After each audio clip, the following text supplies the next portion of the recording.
Okay class, today we are having a topic that is data handling. जब भी हम data handling की बात करते हैं तो इसमें आप लोगों को जो भी डाटा गिवन होता है आपको उसको अच्छे से रिप्रेजेंट करना होता है, जिससे कि जो यूजफुल इंफॉर्मेशन है आप उसको क्या कर सको, गैदर कर सको। ठीक है, तो इन सब चीज़ों के लिए हम चैप्टर पढ़ते हैं डाटा हैंडलिंग। जस्ट लाइक कि आपकी क्लास में कितने स्टूडेंट्स हैं, आपने बोला सर 60 स्टूडेंट्स है, तो उसमें टॉलेस्ट बच्चा कौन है, that is our part of data handling. उसमें शॉर्टेस्ट कौन है, ज़्यादा ओवरवेट कौन है, स्मार्ट बच्चा कौन है, जिसके हाईएस्ट एप्टीट्यूड में मार्क्स आते हैं वो कौन है, ठीक है, किसका एवरेज अच्छा है। तो हम ये सारी चीज़ें कहाँ पढ़ते हैं, डाटा हैंडलिंग में पढ़ते हैं। चलिए, तो जब भी डाटा हैंडलिंग की हम बात करते हैं तो इसमें आता है सबसे पहला प्रेजेंटेशन ऑफ डाटा। ठीक है, डाटा को प्रेजेंट कैसे करते हैं। ठीक है, जब भी आप कोई भी डाटा लेंगे, ठीक है, अभी भी आपको कोई भी डाटा रिप्रेजेंट करा जाता है और तो आपसे ये पूछा जाएगा कि देखिए ये डाटा है, अब आपको मैं इसको फैला के दे दूँ, एक नॉर्मल अरेंज करके दूँ, तो आप बोलेंगे सर आप नॉर्मल अरेंज करके दीजिए। तो इसलिए जब भी आपको एक अरेंज डाटा मिलता है तो उसको हम क्या बोलते हैं, प्रेजेंटेशन ऑफ डाटा। ठीक है, अब इसमें जो डाटा होगा हमारा, पहला होगा डिस्क्रीट डाटा एंड दूसरा होगा हमारा कॉन्टिन्यूस डाटा। डिस्क्रीट डाटा की जब भी हम बात करते हैं तो उसमें हमारे पास आ जाता है कि आपके पास कुछ क्या होंगी, फिगर्स होंगी। क्या होंगी, फिगर्स, जिसमें आप क्या देखोगे, अपना होल नंबर। ठीक है, कॉन्टिन्यूस डाटा में क्या होगा कि हम उसमें हम जो वैल्यू लेंगे हम कोई सी वैल्यू ले सकते हैं। ठीक है, अब देखिए जैसे मैंने बात करी डिस्क्रीट की, तो उसमें 2, 3, 4 ये हो गया हमारा डिस्क्रीट डाटा। अगर मैंने कहा कि मैं कॉन्टिन्यूस डाटा की बात कर रहा हूँ तो वो हो जाएगा 10, 15, 16। ठीक है, अब 10 to 15 के बीच में हम 11 भी ले सकते हैं, 12 भी ले सकते हैं, 13 भी ले सकते हैं और 14 भी ले सकते हैं। तो ये होता है हमारा डाटा। ठीक है, उसके बाद हम क्या यहाँ पे देख रहे हैं कि हमारे पास अब नेक्स्ट चीज आती है फ्रीक्वेंसी। क्या आती है, फ्रीक्वेंसी, और फ्रीक्वेंसी इन टैली मार्क्स। चलिए, जब भी हम फ्रीक्वेंसी की बात करते हैं तो उसमें हमें क्या दिखाई देता है कि जो भी नंबर है वो कितने टाइम्स रिपीट हो रहे हैं। जैसे ये 15 है, यहाँ पे कितने टाइम्स रिपीट हो रहा है, 2 टाइम्स। तो टैली मार्क्स हम इसमें 2 यहाँ पे डंडे रिप्रेजेंट कर देंगे। ठीक है, और टैली मार्क्स में हम क्या करते हैं कि काउंटिंग एरर्स को हटाने के लिए हम उसमें बार्स लगाते हैं। जैसे लिखा हुआ है ना 1, 2, 3, 4 और 5 के लिए हम ऐसे ड्रॉ कर देते हैं। ठीक, चलिए इतना होने के बाद हम आगे आ जाते हैं। चलिए, तो ये हो गया हमारा, अब आगे चलते हैं। चलिए, इसमें आ जाते हैं हमारे कॉन्टिन्यूस फ्रीक्वेंसी डिस्ट्रीब्यूशन। देखिए यहाँ पे आपको दिखाई दे रहा है 10 to 20, 20 to 30, 30 to 40, 40 to 50। That is a continuous frequency distribution. और अगर हम डिसकंटिन्यूस की बात करें तो उसमें क्या होगा, 10 to 19। ठीक है, फिर 20 to 29। तो यहाँ पर क्या डिसकंटिन्यूटी आ जाती है। आपने देखा कि यहाँ इन दोनों के बीच में कितने का गैप है, 1 नंबर का। इसलिए हम क्या करेंगे, थोड़ा ध्यान रखेंगे क्वेश्चन सॉल्व करते वक्त कि हमारी कॉन्टिन्यूस सीरीज है और डिसकंटिन्यूस है। तो अगर हमें कन्वर्ट करना है, अब नेक्स्ट चीज आ जाती है हमारे पास, conversion of inclusive class interval into exclusive class interval. ठीक है, तो इसमें हमारे पास आता है if a minus b is a class of exclusive series interval then corresponding exclusive. ठीक है, मतलब डिसकंटिन्यूस को हमें किस में करना है, कंटिन्यूस में। तो हम क्या करेंगे, जो इनकी लोअर लिमिट होगी और अपर लिमिट को डिवाइड बाय 2 करके हम क्या कर देंगे, एक में माइनस कर देंगे और एक में प्लस कर देंगे। ठीक है, चलिए इतना करने के बाद हमारे पास आ जाता है बार ग्राफ। बार ग्राफ की जब भी हम बात करते हैं तो इस टाइप से जब भी हम ग्राफ में बार्स बनाते हैं तो ये होता है हमारा बार ग्राफ। ठीक है, ये हमारे यहाँ पे क्या आ जाते हैं, मंथ्स, यहाँ पे क्या आ जाते हैं, नंबर्स। ठीक है, तो जो भी हमें कंटेंट अवेलेबल है उसके हिसाब से जो भी चीज़ें होंगी, जैसे आपको मंथ्स है, ड्रेसेस है, मार्क्स है या हाइट है, तो वो सब कहाँ लिखेंगे, एक्स एक्सिस पर। और कितने हैं वो नंबर्स, वो हमेशा हम कहाँ लिखेंगे, वाई एक्सिस पे। ठीक है, तो आप इस बात का हमेशा ध्यान रखेंगे। अब उसके बाद आता है डबल बार ग्राफ। जब आप एक के साथ जब आप एक के साथ एक बार ग्राफ बनाएं, देखिए यहाँ पे हमने 2 बार ग्राफ लिए, एक रिप्रेजेंट करता है 12 5 to 6 को, 6 to 7 को, तो ये हो जाता है हमारा डबल बार ग्राफ। इसके बाद आ जाता है हमारे पास हिस्टोग्राम। हिस्टोग्राम की जब भी हम बात करते हैं तो यहाँ पे हम जो बार ग्राफ्स बनाते हैं वो ऐसे मिले हुए बनाते हैं, ठीक है। आपने देखा इनके बीच में कोई गैप नहीं है, लेकिन जो हम पहले बार ग्राफ बनाते थे उनके बीच में क्या था, स्पेस छोड़ देते थे, ठीक है। जब भी हम बार ग्राफ एक साथ बनाते हैं तो वो हमारा क्या कहलाया जाता है, हिस्टोग्राम, ठीक है। अब उसके बाद आ जाते हैं हमारे पास सर्कल ग्राफ और पाई चार्ट। ये जो पाई चार्ट है हमारा, ये जो हमें यहाँ पे गिवन है, अब इसमें हमें क्या करना है, हर चीज़ को जैसे हम यहाँ पे ग्राफ करते हैं, यहाँ पे हम डिवाइड करते हैं, ठीक है। डिवाइड कैसे करेंगे, पूरा एंगल हमारा कितना होता है 360 डिग्री, ठीक है। तो इसके एंगल के बिहाफ पे हम क्या करेंगे, इस चीज़ को ड्रॉ करते हैं। अब ड्रॉ कैसे करेंगे, इसका एक छोटा सा फॉर्मूला होता है, ठीक है। आप कोई सा भी स्केल लेंगे, जैसे मान लीजिए आपको ये आइटम्स की बने यहाँ पे एग्जांपल के तौर पर, ठीक है, इनका सेल्स गिवन है,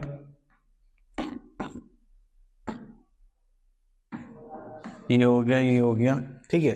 तो आपको इनका फ्रैक्शन निकालना होता है। फ्रैक्शन निकालने के लिए आपको कैसे करना पड़ेगा, दिस पार्ट अपॉन इनका टोटल, टोटल कितना हो गया 720, ठीक है। तो ऐसे करके हमारा इनका क्या आ जाएगा फ्रैक्शन, और सेंट्रल एंगल निकालने के लिए हम क्या करेंगे, उस फ्रैक्शन की 360 से मल्टीप्लाई कर देते हैं, और जितना भी हमारा एंगल्स फॉर्म होगा उसको हम यहाँ पे डी की हेल्प से लेकर उसको बना देते हैं, ठीक है। जैसे पहले हमारा आता है ऑर्डिनरी ब्रेड, ब्रेड का देखो ये रहा, तो ये हमने डी लिया होगा और यहाँ पे 160 बना दिया होगा, ठीक है। तो इस टाइप से हम क्या करेंगे, इसको बनाएंगे। नेक्स्ट आ जाता है हमारे पास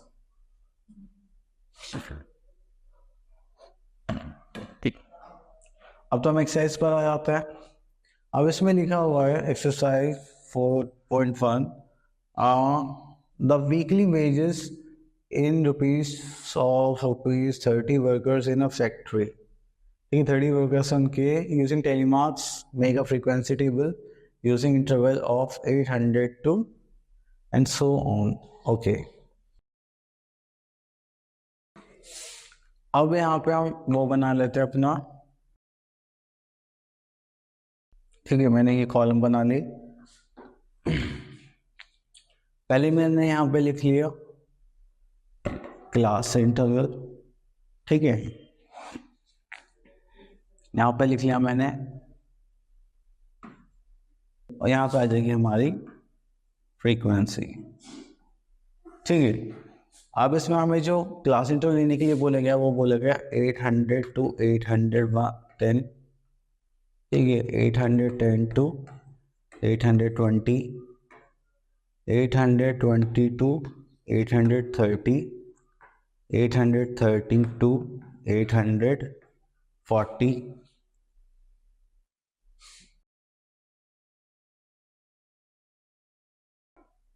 840 to 850, 850 to 860, 860 to 870, 870 to 880, 880 to 890, और 890 to 900, ठीक है। और वो देख लेंगे जैसे भी होगा। चलो इसको मैं थोड़ा सा और एक्सटेंड कर देता हूँ, यहाँ तक कर लेते हैं। चलिए अब टेलीमार्क्स कैसे करने हैं हमें, देखिए 830 आया, 830 यहाँ पर भी है, तो जो बड़ा वाला होगा मतलब ये 30 हम इस वाली रेंज में लेंगे, ठीक है। यहाँ पे लेंगे 829.9 तक, ठीक है। चलिए अब उसके बाद एक हो गया हमारा, यहाँ पर दूसरा हमारा कहाँ आ गया 835, ये भी इसी रेंज में आ जाएगा। फिर 890 हम यहाँ लाई करेंगे,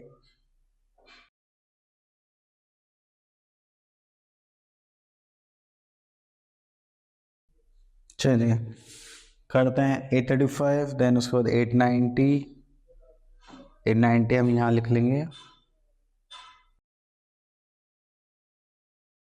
ठीक है। 890 यहाँ हो गया हमारा, चलिए उसके बाद आ जाता है हमारे पास 890 हो गया 810 कहाँ पे लाया करेगा यहाँ पर 835 अगेन दिस वन 835 836 यहाँ पर 836 869 दैट इज हियर 845 यहाँ पर 845 898 898 विल कम हियर 898 का हो गया 890 तो वो तो यहाँ आ जाएगा 820 हमारे यहाँ पर लाया करेगा 820 के बाद 860 के बाद 832 833 क्योंकि तो 5 हो गए 833 855 845 हो गया हमारा 804 और 808 यहाँ पर आ जाएगा हमारा 812 840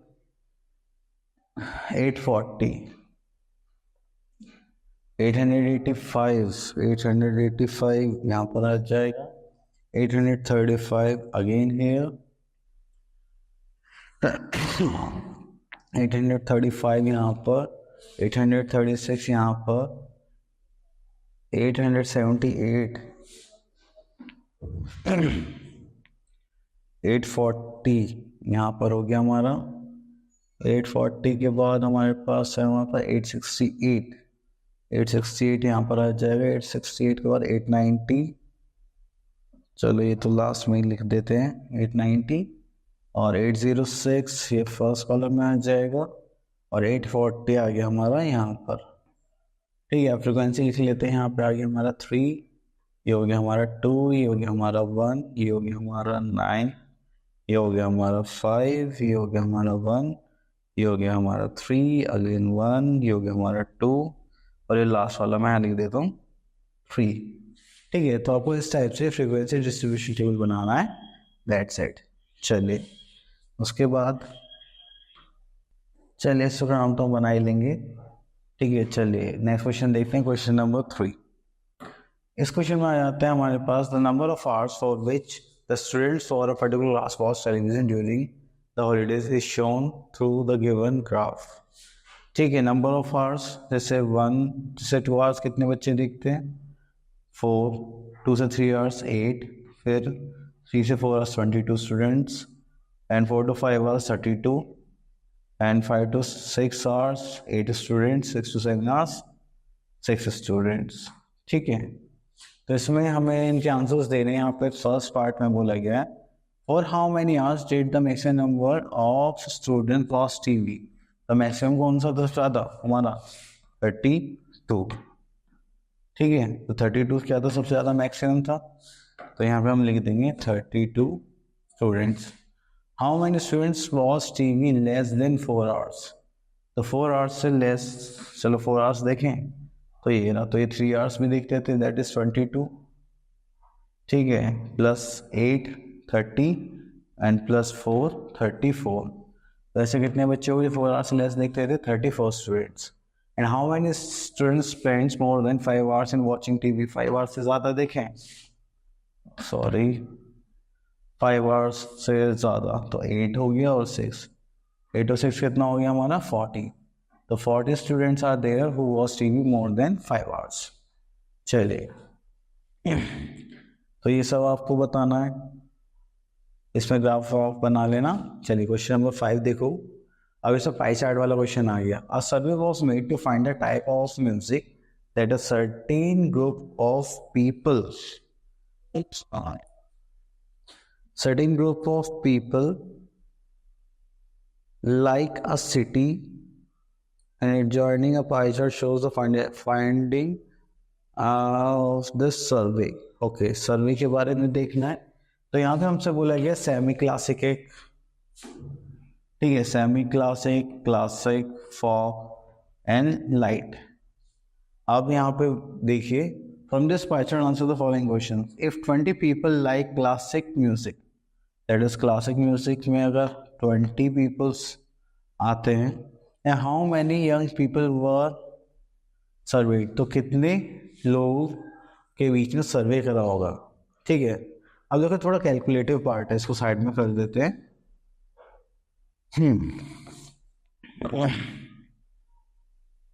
देखो, अगर हम कोई भी फ्रैक्शन निकालते हैं, ठीक है, दिस इज क्वेश्चन नंबर 5। अगर यहाँ पर हमारे पास 20 पीपल्स हैं क्लासिकल म्यूजिक में, ठीक है, वो कितना 10%, तो आपको याद है फ्रैक्शन निकालते थे हम। चलिए, जब भी हम फ्रैक्शन निकालते थे, जो भी हमारा आइटम है जैसे क्लासिकल का निकालना है, तो वो ऊपर अपॉन में टोटल करते थे। ठीक है, अब यहाँ पे हमारे पास कितना है, अब हमें जो फ्रैक्शन गिवन है वो तो गिवन ही नहीं, हमसे बोल रहे हैं यहाँ पे कितने पीपल्स आए हैं 20। क्लासिकल में कितना परसेंट है, सिर्फ हमारे पास 10 है, तो अपॉन में कितना होगा हमारा 10% है, तो 10x मान लेते हैं। अपॉन में टोटल परसेंट कितना होता है 100। ठीक है, इससे कैंसिल आउट हो जाएगा और ये तो गया। अब यहाँ पे करेंगे तो हमारे पास 200 क्या आ गया हमारे पास टोटल, तो हमारे पास क्या आ जाएंगे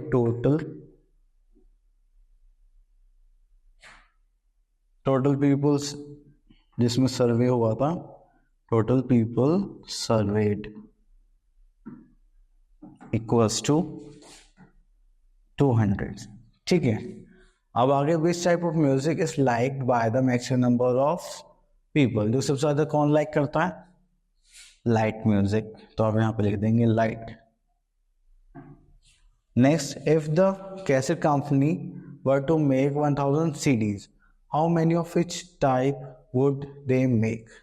ठीक है, तो आपको कैसेट्स के टाइप निकालना है, तो उसके लिए आप क्या करेंगे, फिर से फ्रैक्शन वाली चीजें यूज करेंगे हम। चलिए मैं यहाँ पर लाइन ड्रॉ कर लेता हूँ। ठीक है, तो सबसे पहले हमारे पास कौन सी सीडी है, सेमी क्लासिक, तो यहाँ पे लिख लेते हैं सेमी क्लासिक।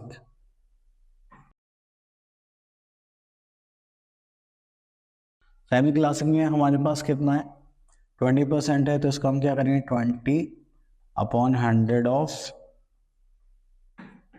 1000। इसको हम सॉल्व करेंगे तो इस टाइप से ये हो जाएगा 200। ठीक है, चलिए उसके बाद हम दूसरा देखते हैं। दूसरे में गिवन है हमें क्लासिक। ठीक है, क्लासिक के लिए हमें कितना बोलेगा 10%, दैट इज 10/100 और इनटू कितना हो जाएगा 1000। चलिए इसको करेंगे तो 1 2 22। ठीक है, तो आप इस टाइप से सारे पार्ट सॉल्व कर सकते हैं। चलिए नेक्स्ट पर आते हैं 6 पर। इसमें लिखा हुआ है अगर वो 360 peoples were asked to vote for their favorite season from the 3 seasons rainy, winter and summer. ठीक है, 3 सीजन है हमारे, समर, रेनी, विंटर। यहाँ पे फर्स्ट क्वेश्चन हमसे जो पूछा गया वो ये पूछा गया विच season got the maximum most votes, सबसे ज़्यादा वोट किसको मिले हैं विंटर को, तो यहाँ पे लिख देंगे विंटर। ठीक है, next we are having find the central angle of each angle. चलिए मैंने देखो जैसे आप लोगों को बताया था, तो समर, उसके बाद आ जाता है हमारे पास रेनी, विंटर। ठीक है, तो अब हमारे पास यहाँ पर हमें बोले गए वोट्स कितने की बने, वोट्स हैं यहाँ पे समर में कितना आ जाएगा 90 to 120 और यहाँ पे कितना आ जाएगा 150। ठीक है, इनका टोटल करेंगे तो हमारे पास कितना आ जाएगा 10 20 200 310 370।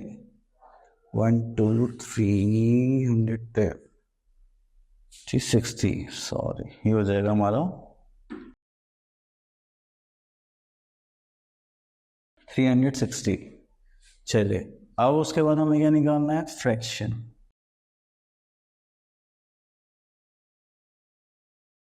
चलिए फ्रैक्शन कैसे निकालेंगे, this upon total 90 upon 360, 1 2 9 1 9 9 4 36। So fraction था 1/4 इंटू 360, तो ये कितना आ गया 90 डिग्री। चलिए फिर से इसको निकालेंगे 120 अपॉन 360, इसको करेंगे तो सॉल्व, फिर आ जाएगा हमारा 1/3 इंटू 360 करेंगे तो हमारे पास कितना आ जाएगा 120 डिग्री। और इसको निकालेंगे 150 अपॉन 360, ठीक है।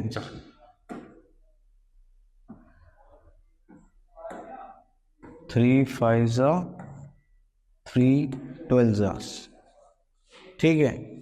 तो हो जाएगा 5/12 इंटू 360 इसको कितना हो जाएगा 12 3 36 5 15 150, ठीक है। चलो इतना हो गया ये खत्म। तो देखो हमने जो पहले का एंगल बनाया वो कितना बनाया,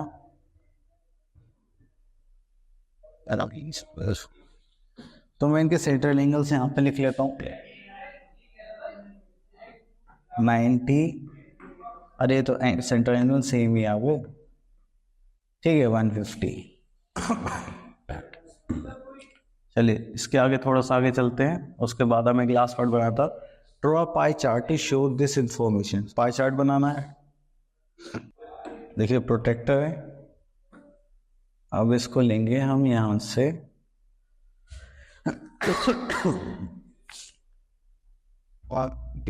ठीक है इस टाइप से। अब हमें सबसे पहले एंगल बनाना है 90 डिग्री, तो एक लाइन हम यहाँ पर ड्रॉ करेंगे,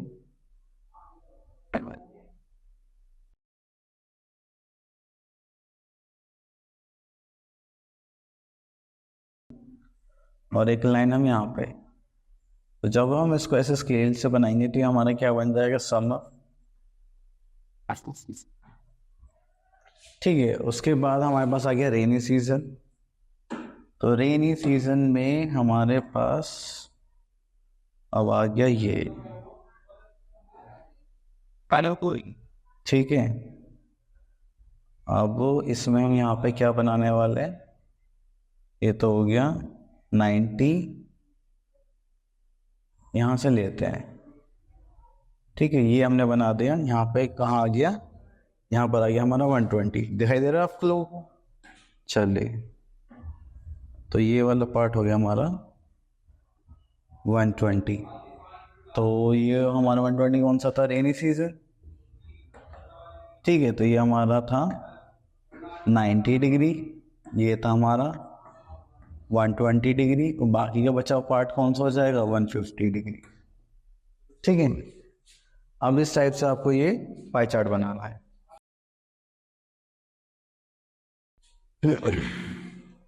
चलिए अब उसके बाद आ जाता है हमारा draw histogram frequency table by की, ये आप कर सकते हैं, ये वाला क्वेश्चन कर चुके हैं, पाई चार्ट बना चुके हैं, ठीक है। अब बाकी सारा आप कर ही लेंगे। चलिए तो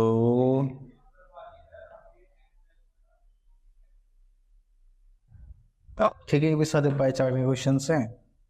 चलिए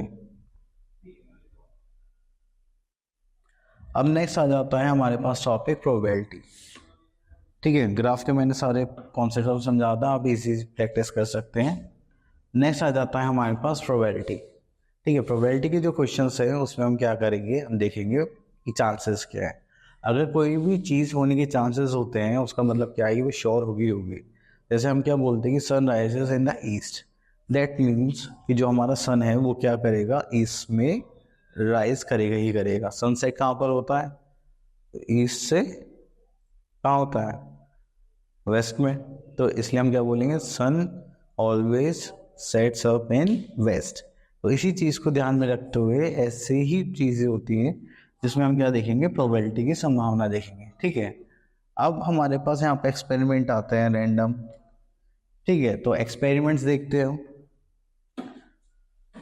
एक्सपेरिमेंट्स हो गए, रैंडम एक्सपेरिमेंट्स, उनसे आउटकम क्या आ रहा है, हम इवेंट मतलब क्या आउटकम उनसे ले रहे हैं, कंपाउंड इवेंट मतलब उनके साथ साथ क्या क्या आ रहा है। ठीक है, चलिए उसके बाद आ जाता है हमारे पास दिस वाई। अब हमारे पास जब भी हम कॉइन टॉस करते हैं, सपोज करें हमारे पास दो कॉइन है। ठीक है, इसके आगे पीछे हेड टेल है, इसके आगे पीछे भी हेड टेल है। अगर हमने टॉस करा तो हो सकता है दोनों पे क्या आ जाए, हेड आ जाए। अगर हमने टॉस करा तो पहले पे हेड, दूसरे पे क्या आ जाए, ठीक है। अब उसके बाद पहले पे अगर ऐसा हो गया तो पहले पे टेल, दूसरे पे क्या आ जाए, हेड आ जाए। दोनों पे क्या आ जाए, टेल टेल। ठीक है, तो इस टाइप से हम क्या निकालते हैं, अपने आउटकम्स को निकालते हैं। चलिए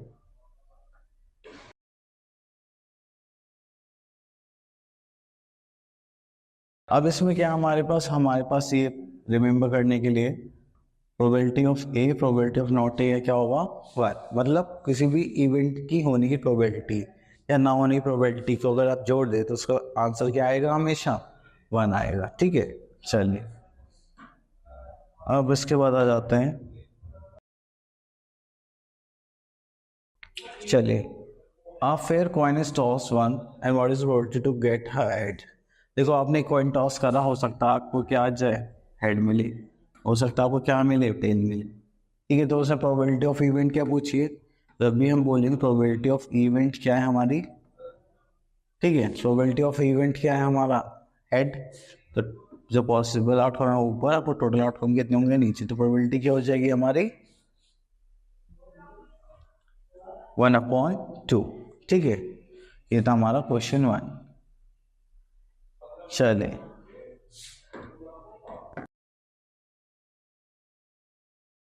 अब देखो, तीन कॉइन लिए इस बार। ठीक है, वही हेड टेल। तो पहले पे हो सकता है कि तीनों हेड आ जाए, हो सकता है पहला हेड आ जाए, दूसरा टेल आ जाए, तीसरा टेल आ जाए। हो सकता है पहला हेड हो, सॉरी पहला टेल हो, दूसरा हेड हो, तीसरा टेल हो। ठीक है, हो सकता है पहला टेल हो, दूसरा भी टेल हो, तीसरा क्या हो, हेड हो। ठीक है, अब इसके बाद क्या हो सकता है, ये हो सकता है पहले दो हेड हो, तीसरा टेल हो सकता है पहला हेड हो, दूसरा टेल हो और तीसरा हेड हो। ठीक है,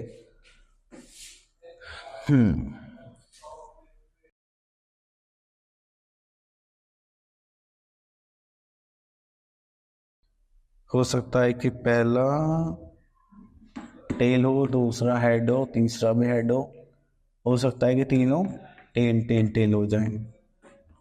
ठीक है यार, ये कैसे गड़बड़ कर रहा है आज। ठीक है, तो ये हमारे हो गए पॉसिबल आउटकम्स, कितने हो गए, 1 2 3 4 5 6 7 8, 8 पॉसिबल आउटकम्स हो गए। अब इन्होंने पूछा है टू हेड्स। ठीक है, थ्री कॉइन टॉस करें हैं, प्रोबेबिलिटी ऑफ टू हेड्स बताएं, टू हेड्स कहाँ पर है, तो देखो ये तो है ही नहीं यहाँ पे, तो टू हेड्स ये रहे और टू हेड्स ये रहे, दो तीन। तो इसमें प्रोबेबिलिटी ऑफ इवेंट क्या हो जाएगा, क्या हो जाएगा, उसका आउटकम कितना हो गया हमारा 3 अपन टोटल आउटकम कितना हो गया 8। ठीक है, एटमोस्ट वन टेल, ज़्यादा ज़्यादा वन टेल होनी चाहिए, तो ऐसा कौन सा है, एक, दो एंड तीन, ये तीन हो गए। सेम इसकी प्रोबेबिलिटी ऑफ इवेंट क्या हो जाएगा 3/8। ऐसे आप सारे कर सकते हैं। अब देखिए जैसे एक डाइस के बारे में बोला गया है, यहाँ पे डाइस रोल करा है हमने,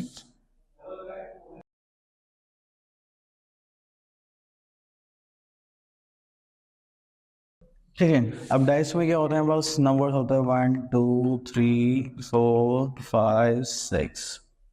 ठीक है, तो इसमें ऑड नंबर्स का हमें निकालना है। ऑड नंबर कौन से होगा हमारे, 1 3 5। तो ये क्या हो गया 3/6। प्रोबेबिलिटी ऑफ इवेंट कितना हो गया 3/6। इसको करेंगे तो कितना आ जाएगा 1/2।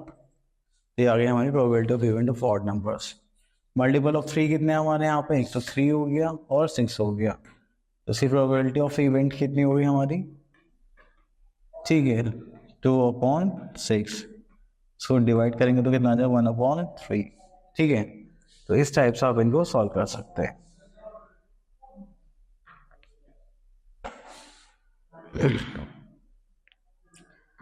चलिए इसमें एक ये वाला और कर लेते हैं।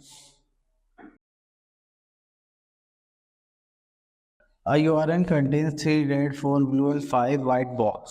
ठीक है, तो हमारे पास यहाँ पे क्या हो गई 3 red 4 blue and 5 white ball. ठीक है, चलिए रेड बॉल की आपको प्रोबेबिलिटी बताने, अगर आप बैग में से एक बॉल निकालते हैं तो आपकी प्रोबेबिलिटी क्या होगी कि वो रेड ही निकलेगी, इसकी प्रोबेबिलिटी आपको बतानी है। ठीक है, चलिए तो हम यहाँ पे क्या करने वाले हैं, इसको देखते हैं।